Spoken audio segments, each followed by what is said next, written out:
을미년 새해가 시작되었습니다. 2014년 우리와 함께 하신 예수님께서 2015년에도 우리와 함께 하시고 영광 받아주시길 기도합니다. 올해는 푸른 양의 해라고 합니다. 양은 주님이 참 좋아하는 동물입니다. 저희가 2015년 좋은 양이 되어 목자 예수님을 잘 따라가는 한 해가 될 수 있기를 기도합니다. 오늘 말씀의 제목은 질그릇 속에 담긴 보화입니다. 요절 말씀 고린도후서 4장 7절 말씀 같이 읽고 제가 기도하고 시작하겠습니다. 시작. 우리가 이 보배를 질그릇에 가졌으니 이는 심히 큰 능력은 하나님께 있고 우리에게 있지 아니함을 알게 하려 함이라. 제가 기도하겠습니다. 사랑과 은혜가 충만하신 하나님 아버지, 2014년을 저희와 함께 하시고 은혜로 또 참 이끌어 주시고 또 새로운 2015년의 새해를 허락하여 주셔서 감사를 드립니다. 오늘은 2015년 첫 예배를 주님께 나와 드리는 날입니다. 주님, 저희가 심령으로 주님의 말씀을 듣게 하시고 2015년도 저희와 같이 부족한 자들과 함께 하셔서 저에게 은혜를 주시고 또 목자가 돼서 인도하여 주시고 큰 사랑으로 참 함께 하시기만을 간절히 기도합니다. 이 시간 귀한 주님의 말씀을 듣고 저희가 또 새로운 새해 결심과 새해 방향을 잡기를 원합니다. 성령께서 이 시간 우리 한 사람 한 사람 마음에 다가오셔서 말씀하여 주시기를 간절히 기도합니다. 감사하고 예수님 이름으로 기도합니다. 아멘. 지난 12월 19일 인천의 한 버스 안에서 어느 초등학교 6학년 학생이 그 핸드폰 배터리를 교체하려고 이렇게 가방을 뒤적뒤적 하고 있었는데 다이아 반지가 나왔습니다. 친구에게 자랑하려고 며칠 전 몰래 들고 나온 엄마의 결혼 반지였습니다. 옆자리에서 이 모습을 지켜보던 한 여자가 무슨 반지냐고 물으면서 아이에게 접근했습니다. 여자는 맛있는 거 사줄 테니까 반지를 줘라 이렇게 했고 아이는 거절했습니다. 하지만 여자는 다시 2만 원 줄 테니까 나한테 넘겨 이렇게 했고 아이는 그 다이아하고 또 진주 반지 그 두 가지가 이제 같이 예물이었는데 그거를 이렇게 넘겼습니다. 그럼 이 반지들이 얼마나 할까요? 저도 결혼할 때 다이아를 안 해봐서 모르겠는데 그 다이아가 700만 원이 좀 넘고 그 진주가 200 얼마 넘는데 그래서 한 1000만 원 정도의 가치를 가지고 있다 그러더라고요. 그런데 이렇게 비싼 1000만 원 정도 되는 걸 왜 2만 원에 넘겼을까요? 예? 예, 그렇습니다. 예. 그 반지가 얼마나 가치 있는 것인 줄 몰랐기 때문입니다.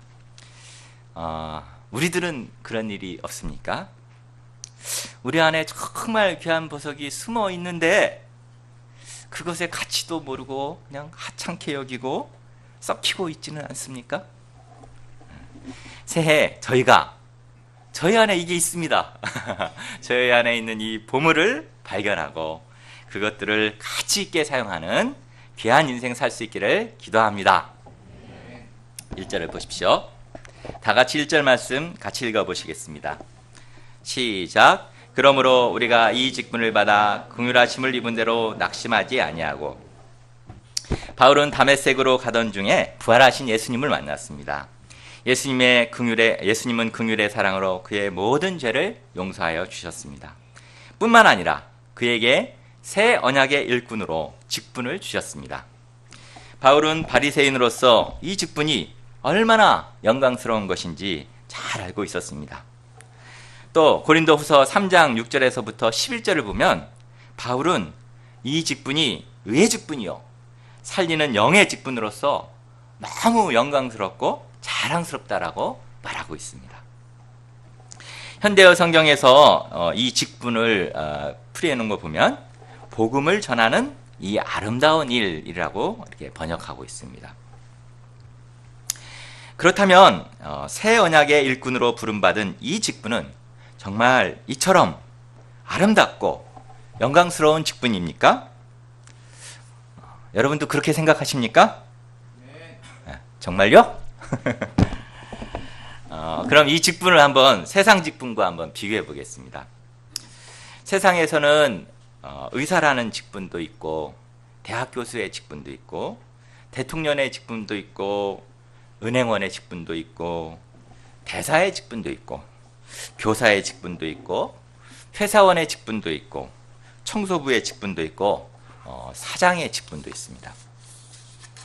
이런 직분들은 먹고 살 길도 주고 세상과 다른 사람도 이렇게 도와줄 수 있습니다. 그 직분을 통해서. 또 세상 사람들에게 존경도 받습니다. 멋지지 않습니까? 그러나 목자의 직분은 어떻습니까? 세상에서 목자라고 하면 누가 알아줍니까? 목자가 뭐야? 목사야? 이렇게 물어봅니다. 또 돈을 잘 벌 수 있습니까? 아니, 오히려 돈을 더 써야 합니다. 존경받습니까?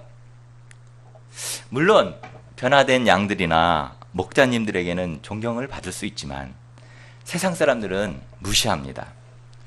심지어는 까마득한 이 자식벌 되는 후배들에게도 무시받고 공격을 받습니다. 그러니 이 직분은 형편없는 직분이 아닙니까? 안 그렇습니까? 대답이 없으시네. 세상에서 볼 때 이 직분은 하잘것없어 보일 수 있는 직분입니다.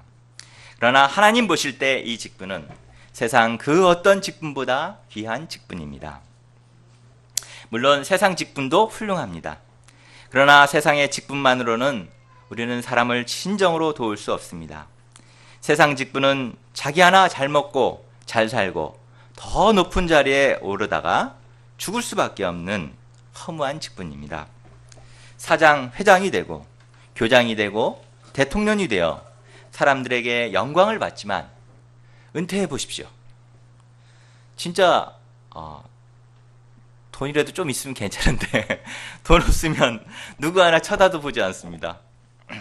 뒷방 늙은이처럼 아무것도 남지 않는 인생을 살 수밖에 없습니다. 또 남을 돕는 직분을 가진 자라 할지라도 그것은 한계적입니다. 착한 일을 많이 한다고 해서 그것으로 한 영혼의 생명을 살릴 수 있습니까? 배움과 깨달음을 많이 준다고 해서 그것으로 영원한 죽음과 심판에서 건져낼 수 있습니까? 그러나 이 영의 직분은 죽은 자들의 영혼을 살려내는 직분입니다. 돈으로도 명예로도 지식으로도 육체의 그 어떤 잘난 것으로도 해결할 수 없는 죄와 죽음의 문제로부터 자유케 하도록 돕는 직분입니다. 시리에 빠지고 희망을 잃고 의지할 것 없는 자들이 이 새 언약의 일꾼으로부터 도움을 받아 그 자리에서 박차고 일어나 세상을 변화시키는 자로 변화되게 하는 직분입니다. 진리를 몰라 방황하던 자들이 영원한 참된 진리를 발견하고 하나님께 영광을 돌리게 하는 인생을 살게 하는 직분입니다.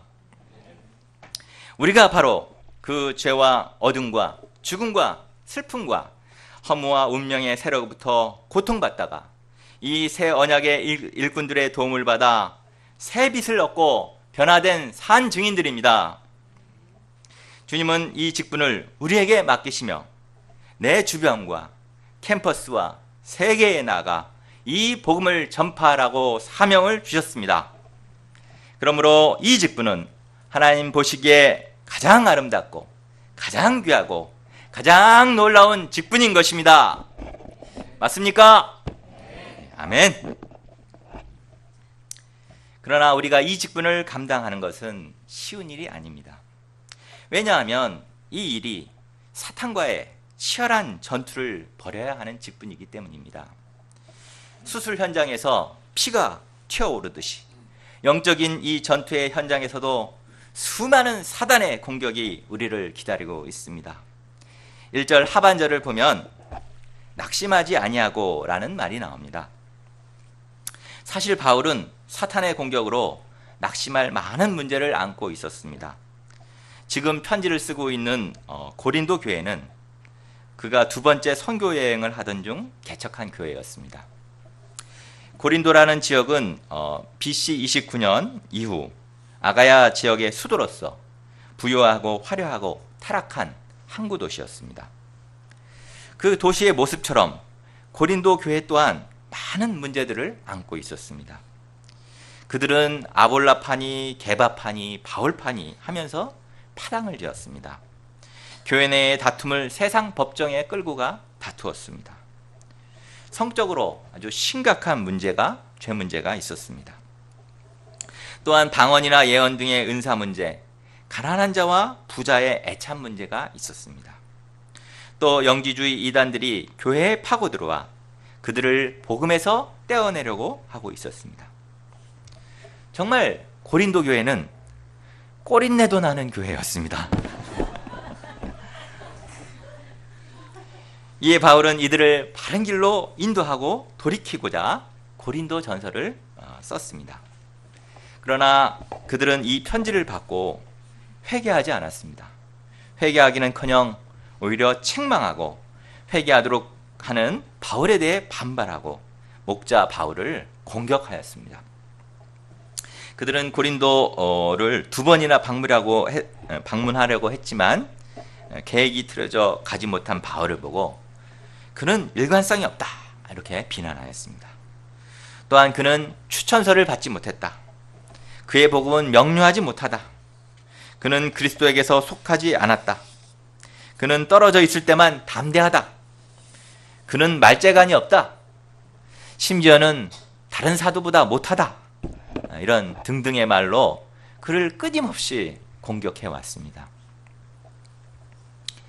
심령으로 그들을 도왔고 그들을 위해서 교회를 세우고 돕고자 하였는데 고맙다는 말을 듣기는커녕 오히려 이런 악의적 공격을 받게 될 때 바울의 심정은 어떠했겠습니까? 아마 힘이 쭉 빠지지 않았을까요? 그들이 괘씸하고 차라리 다 때려치고 내가 그냥 학자로서 세상에서 존경받으며 살지 이게 뭐 하는 짓인가 이런 생각이 들지 않았겠습니까?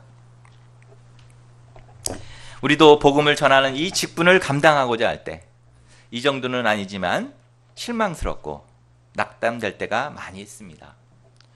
진심으로 힘을 다해서 다 죽어가고 있는 양을 말씀과 기도로 또 시간과 물질을 들여 도왔더니 일어나서 그동안 고마웠습니다 하고 이렇게 탁 떠나버립니다. 심지어 어떤 양은 떠날 때 목자님이 문제가 있습니다. 목자에게 문제가 있고 또 UVF에 문제가 있다고 막 이렇게 비난을 하면서 물어뜯고 떠납니다.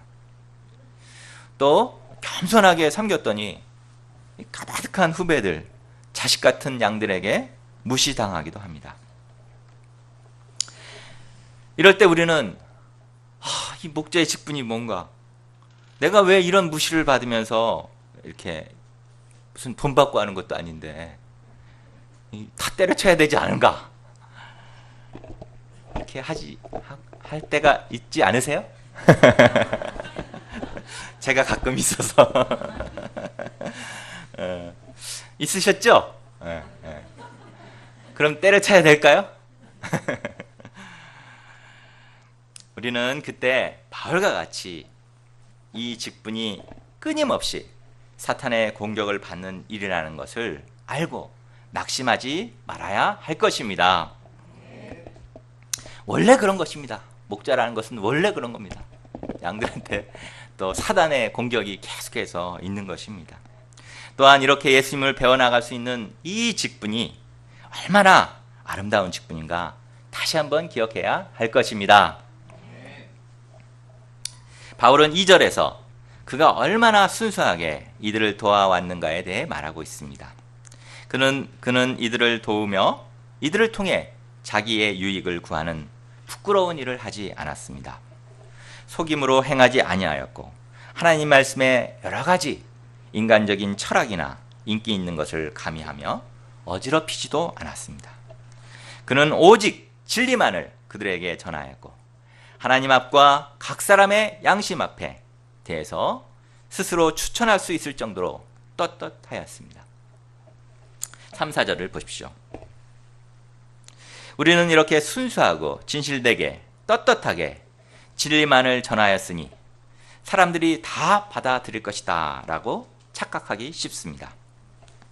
그러나 그렇지 않습니다. 어떤 사람들은 오히려 복음을 모르겠다며 비웃고 욕하기도 합니다.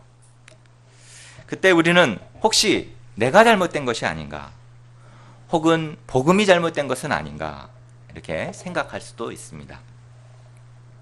그러나 그들이 복음을 받아들이지 않는 것은 사탄이 그들의 마음을 혼미하게 하여 그리스도의 영광의 광채를 보지 못하게 하려 하기 때문입니다. 그러기에 우리는 오히려 이들을 미워하거나 나를 탓하거나 복음을 의심할 것이 아니라 사단의 종이 되어 그리스도의 광채의 빛을 보지 못하는 이들을 불쌍히 여기고 계속해서 기도하고 도와주어야 할 것입니다. 5절 6절을 보십시오. 우리가 계속해서 전파해야 하는 것은 오직 그리스도 예수의 주 되신 것과 또 예수를 위하여 우리가 그들의 종된 것을 전파하는 것입니다. 천지를 창조하신 하나님은 어둠만이 가득하던 땅에 빛이 비치라 말씀하셨습니다. 그러자 어둠이 물러나고 찬연한 빛이 생겨났습니다. 따뜻한 생명의 에너지가 온 세상을 감쌌습니다. 동일하신 하나님께서 이 세상에 예수님을 보내주셨습니다. 예수님은 십자가에서 버림당하시고 무기력하게 피 흘려 죽으심으로 건축자들의 버린 돌이 되어버린 것 같았습니다. 그러나 3일 만에 부활하심으로 죽음을 이기신 영광의 주님이 되셨습니다. 부활의 주님이 되셔서 모든 인생들을 구원하시는 모퉁이 돌이 되셨습니다. 이 예수님의 은혜와 사랑의 빛, 십자가와 부활의 빛이 우리 인생에 임하게 될 때 인생의 모든 슬픔과 운명이 한순간에 사라져 버립니다. 그 어떤 소망이 없던 자도 그 얼굴에서 비추어 나는 생명의 빛을 받을 때 새로운 피조물로 변화받게 됩니다. 냉혈한 같던 사도 바울이 이 빛을 받았고 죽어가던 우리들도 이 빛을 받아 살아나게 되었습니다. 7절을 보십시오. 다 같이 7절 말씀을 읽어보시겠습니다. 시작. 이 보배를 질그릇에 가졌으니 이는 심히 큰 능력은 하나님께 있고 우리에게 있지 아니함을 알게 하려 함이라. 보배가 무엇입니까? 아주 귀하고 소중한 물건을 말합니다. 보통 다이아몬드나 사파이어, 진주 같은 아주 아까 앞에 처음에 말한 그런 값지고 귀한 것들입니다. 여기서의 보배는 바로 예수 그리스도를 가리킵니다. 그러면 질그릇은 무엇입니까? 질그릇은 유약을 바르지 않는 그 진흙으로 만든 이 그릇을 말합니다. 질그릇은 흙으로만 빚었기에 보기에 좋지 못하고 당연히 금그릇이나 은그릇 또 나무그릇보다 약하고 값이 싸고 그냥 탁 한 번 치면 톡 하고 깨집니다. 깨지기 쉽습니다. 이 질그릇은 바로 우리들을 가리킵니다. 사실 우리들은 질그릇처럼 약합니다. 무능력합니다. 그래서 때로 잘난 척하지만 곧바로 나는 왜 이럴까? 난 도대체 언제 변할까? 하며 막 머리를 쥐어뜯습니다. 왜 이렇게 무능력한지, 왜 이렇게 형편이 없는지, 왜 이렇게 약하고 어리석은지 아주 답답합니다. 그래서 어떤 때는 하나님께 나아가 나를 좀 능력 있고 잘난 금그릇, 은그릇이 되게 해주세요. 이렇게 기도합니다. 근데 주님이 그 기도를 안 들으세요. 주님은 오늘 말씀해 보면 주님은 이 보배를 또 금그릇이나 은그릇에 맡기시지 않으시고 우리와 같이 연약하고 깨지기 쉬운 질그릇에 담으셨다고 합니다. 왜 그렇습니까? 7절 하반절을 다시 한번 보십시오. 이는 심히 큰 능력은 하나님께 있고 우리에게 있지 아니함을 알게 하려 함이라. 즉 우리가 약하기 때문에 우리를 통해서 그분의 능력이 나타나게 하기 위해서라는 것입니다. 우리가 해낼 능력도 없고 견뎌낼 힘도 없기 때문에 그분이 일하게 되신다는 것입니다. 그러므로 우리는 부족한 나, 질그릇 같은 나에 대해 슬퍼할 것이 아닙니다. 사실 인간은 알고 보면 누구나 질그릇입니다. 능력 있다고 해도 요즘 개그 프로그램의 유행어처럼 도찐, 개찐, 도찐, 개찐입니다. 못하면 도고 잘해봐야 개인 것입니다.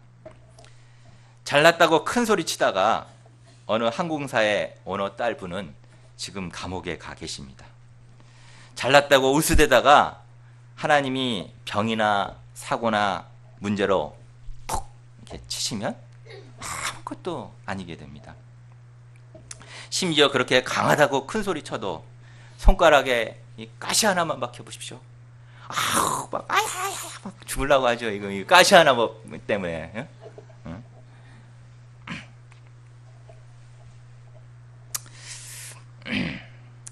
그런데 문제는 우리가 모두 질그릇이면서도 스스로 금그릇, 은그릇인 줄 안다는 데 있습니다.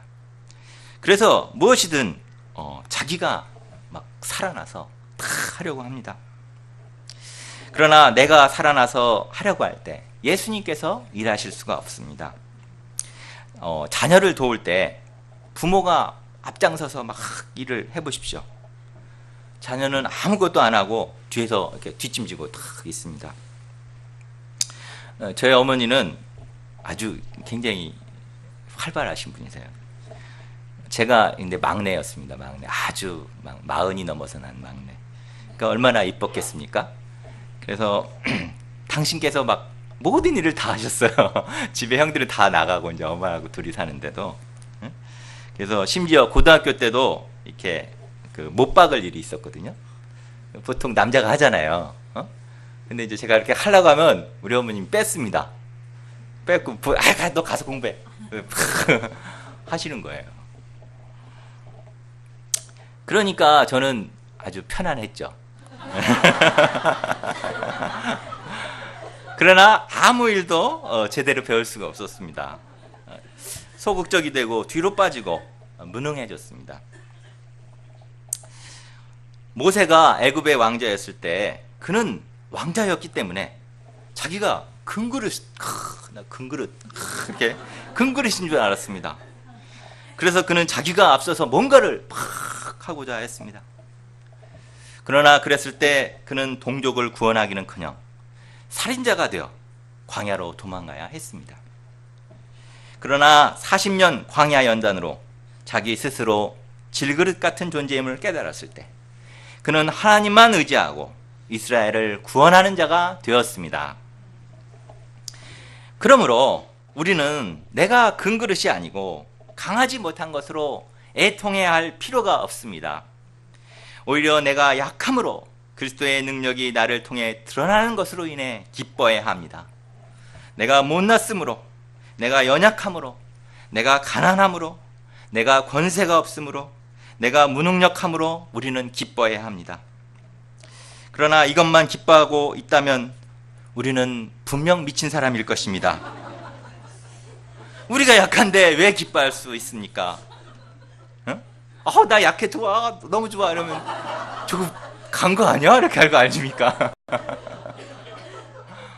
어떻게 기뻐할 수 있습니까? 그것은 질그릇 같은 내 안에 예수 그리스도라는 엄청난 보배가 숨겨져 있기 때문입니다. 예수 그리스도는 모든 질문의 대답이십니다. 예수는 왕 중의 왕이시오, 인생의 마스터키가 되십니다.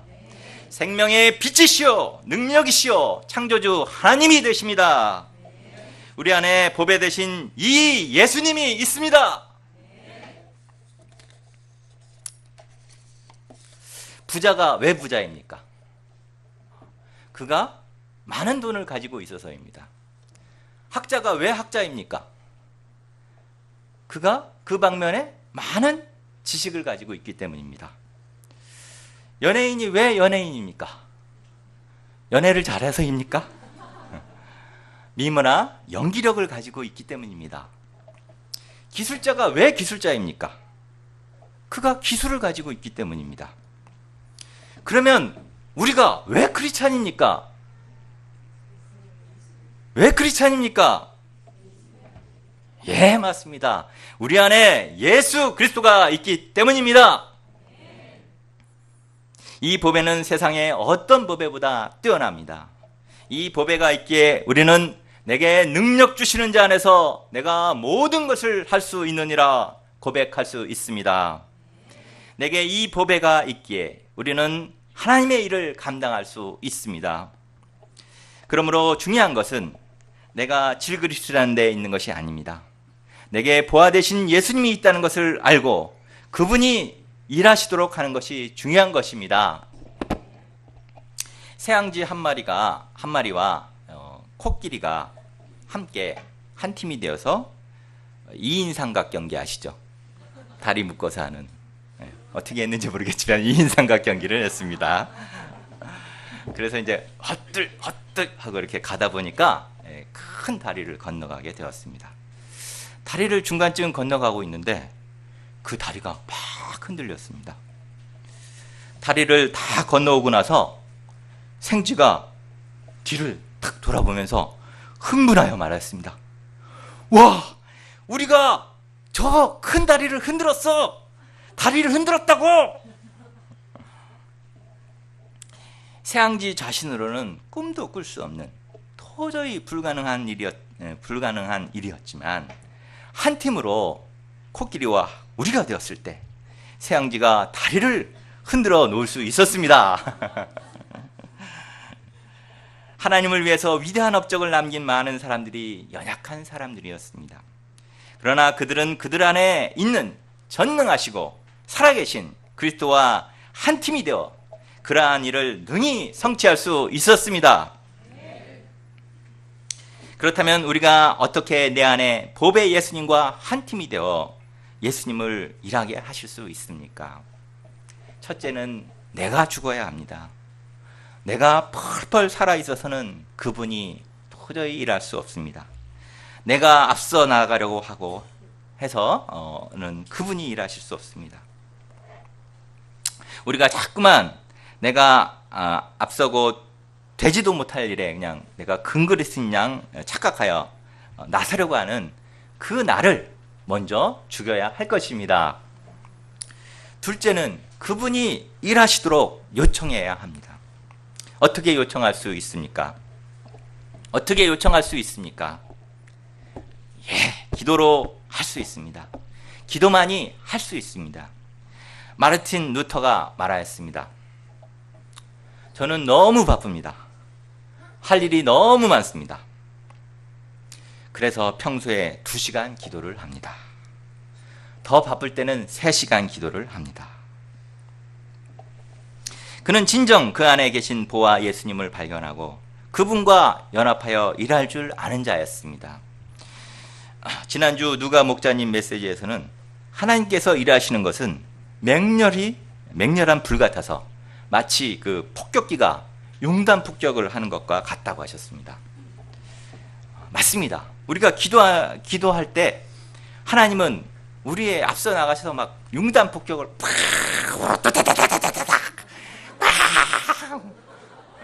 그냥 다 폭격을 하십니다. 그러면 나는 그냥 어떻게 하면 됩니까? 그냥 뒤에 따라가면서 그냥 주우면 돼요. 그죠? 네. 가만히 있으면 안 되고 뒷수습만 하면 됩니다. 예. 저는 평신도 선교사로 중국에 2번 나가게 되었습니다. 처음에는 중국 북경에 초빙교사로 나가려고 했는데 2명을 뽑는데 70명이 넘게 지원을 하였습니다. 70대 2가 넘는 엄청난 경쟁률이었습니다.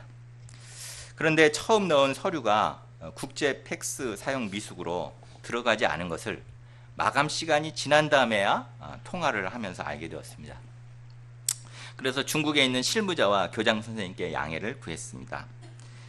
그랬더니 미안하지만 안 되겠다. 다음에 지원하라고 이렇게 말하였습니다. 저는 이미 늦은 것을 알고 있었지만 기도하는 마음으로 밤에 팩스를 다시 보내었습니다.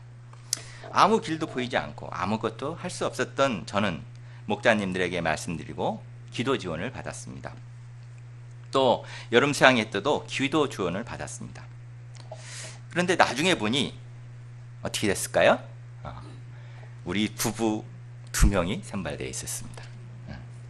나중에 그 스토리를 들어보니까 다음날 교장 선생님이 토요일인데도 불구하고 평소에는 안 갔거든요. 그날 갑자기 출근하시게 되었고 우연히 저의 팩스를 확인하시고는 당일 밤까지 들어온 팩스는 받아주도록 이렇게 하셨습니다. 또한 부부교사는 절대 불가라는 학교 내부 방침이 있었는데 중국 전체를 주관하는 그 교육관이 있습니다. 은 교육관이라는 분이 계신데 그분이 이사회에 나오셔서 갑자기 이 부부교사를 뽑아야 된다.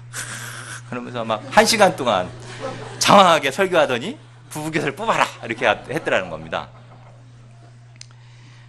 나중에 들은 일이지만 당시 이 일을 주관했던 선생님은 분명 뒤에서 누가 저를 밀어주고 있다고 이렇게 누구 백이 분명히 있다 이렇게 생각했다고 합니다. 그러나 저는 머리털 나고 나서 우리나라에 그 은시성을 가진 분이 있다는 거 그때 처음 이렇게 알았습니다. 제가 백이 있긴 있었는데 저도 몰랐지만 하나님이 계셨습니다. 또한 2번째 선교사로 나갈 때는 정부 파견교사로서 나가게 되었습니다. 파견교사는 정부에서 급여 지원과 승진 점수를 주기 때문에 많은 사람의 선망의 대상이 되었습니다. 그런데 파견교사 선발의 첫째 조건은 어학 능력이었습니다. 그런데 저는 어학 능력이 많이 부족했습니다. 그래서 나중에 더 공부해서 나가려고 했습니다. 그러나 그것이 마지막 파견교사 시험이라서 마지막으로 그때 뽑게 되어서 어쩔 수 없이 응하게 되었습니다. 마지막이었기에 전국에서 뜻있는 모든 교사들이 이 시험에 몰려들었습니다. 심지어 대만에서 박사학위를 받은 사람도 응시하였습니다. 저는 실력으로는 분명 될 수 없는 사람이었습니다. 그런데 하나님께서 그때 수많은 기도 지원을 받게 하셨습니다. 북경 한국학교에서 같이 기도했던 우리 신우회 팀들이 기도했고 또 권사님이신 우리 장모님이 새벽기도 매일같이 새벽기도해서 기도하시고 우리 UBF 교회는 말할 필요도 없이 뜨겁게 기도해 주셨습니다. 무엇보다도 당시 암에 걸리셨던 러시아의 송사라 선교사님은 대학 입시를 둔 아들보다 저를 위한 기도를 더 열심히 해주셨습니다. 그러자 어떻게 되었을까요? 전국의 똑똑한 선생님들 사이에서 저는 턱걸이로 1차 선발이 되게 되었습니다. 그런데 놀라운 일은 그 다음에 벌어졌습니다. 당시 시험은 마지막 파견교사 시험이었기 때문에 파견교사 시험이었는데 갑자기 선발 규정 자체가 바뀌었습니다. 1차 언어 시험은 최종 선발에 전혀 영향을 주지 않았고 그 제로 베이스 상태에서 2차 그 면접만으로 선발하였습니다. 결국 저는 가장 치열한 중국 지역 선발에서 반에서도 1등을 못한 자가 전국 1등의 영예를 안게 되었습니다. 이것을 도대체 어떻게 설명할 수 있습니까? 제 실력으로 그렇게 할 수 있었습니까? 그것은 제 안에 또 저를 위해서 기도해 주신 분들 안에 계신 우리 보배 되신 예수님이 기도를 통해 일하신 덕분이었습니다. 8절에서 12절을 보십시오. 이렇게 보아 되신 예수님을 발견하고 품은 바울은 어떻게 되었습니까? 그는 사방으로 우겨쌈을 당하였지만 쌓이지 아니하였습니다. 답답한 일을 당하여서도 낙심하지 않았습니다. 박해를 받아도 버림받지 않았습니다. 거꾸로 뜨림을 당하여도 망하지 아니하였습니다. 그는 보아 되신 예수님을 죽기까지 품었습니다. 수많은 공격 속에서 예수님을 꼭 붙들었습니다. 그랬을 때 그는 예수님과 함께 죽고 또한 예수님과 함께 다시 살아나는 부활을 체험할 수 있었습니다. 예수의 생명이 그의 생명이 되는 것을 알게 되었습니다. 그에게 사망이 항상 역사했지만 이를 통해서 생명이 양들 안에 역사하는 것을 체험하게 되었습니다. 13절에서 15절을 보십시오. 그는 이런 일들을 통해 그가 믿었을 때 주 예수를 다시 살리신 하나님께서 예수와 함께 그들도 다시 살리신다는 것을 체험하고 감사하며 하나님께 영광을 돌리게 되었습니다. 16절에서 18절을 보십시오. 이러한 모든 것을 통해 결국 그는 낙심하지 않았습니다. 원수가 그를 공격하여 그의 겉사람이 낡아지고 없어지는 것 같았지만 오히려 그의 속사람은 날로 새로워졌습니다. 그때 그는 그가 당하는 환난이 별것이 아니라는 것을 알게 되었습니다. 환난을 통해 그가 주목하게 된 것은 이 땅에 눈에 보이는 것들은 잠시 잠깐 있다 사라지는 것들이요, 하나님이 주실 것들은 죄사함과 영생과 하늘나라의 영원한 보아임을 알게 되었습니다. 결론을 맺고자 합니다.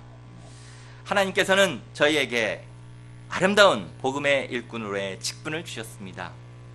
또한 우리 안에 세상 그 어떤 것보다 귀한 복의 예수님을 담도록 해주셨습니다.